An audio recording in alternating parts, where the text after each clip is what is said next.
All right, weekend weather is going to be kind of split in the sense that we're going to see two seasons in one weekend with the first cold front moving through by tomorrow night. Let's head outside and show you that the fog is thickening. In fact, these clouds are kind of lowering. I mean, remember, that's what fog is a cloud that's being made at the surface. We're condensing out right here on the surface. So visibility's been dropping over the last several hours. We're down to 47. Winds are calm, and that's always the biggest culprit. When you have calm winds, you can really develop the fog quick. The atmosphere is saturated, so it's that sponge that once you touch it, it is full of water. It can't hold any more water. Relative humidity 100% because the dew point and the air temperature are the same.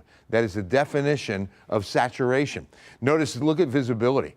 Down to 1/4 of a mile at Castroville, 1 mile here at the airport, a little over a mile Randolph, almost 2 miles at New Braunfels, 2.5 Stinson.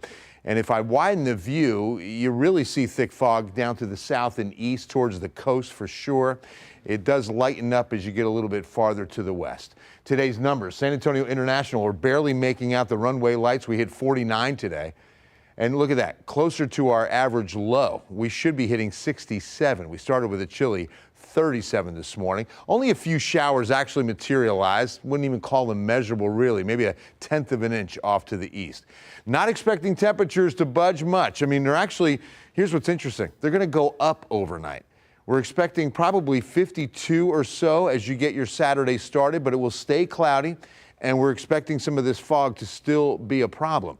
It's mainly focused on the hill country. I mean, according to our future visibility at 7 a.m., it's half-mile visibility from Kerrville west to Rock Springs, and it all lifts by about mid-morning. All right, so the tail of the winds. We're going to get a breezy south wind that warms us up on Saturday. In fact, we're going up to the lower 70s, to maybe even mid-70s. And then as early as about 7, maybe 8 o'clock tomorrow night is when we're going to start feeling those northerly winds.